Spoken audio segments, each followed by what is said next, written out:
ولئن سألتهم من خلق السماوات والأرض وسخر الشمس والقمر ليقولن الله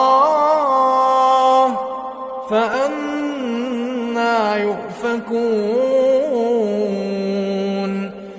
الله يبسط الرزق لمن يشاء من عباده ويقدر له إن الله بكل شيء عليم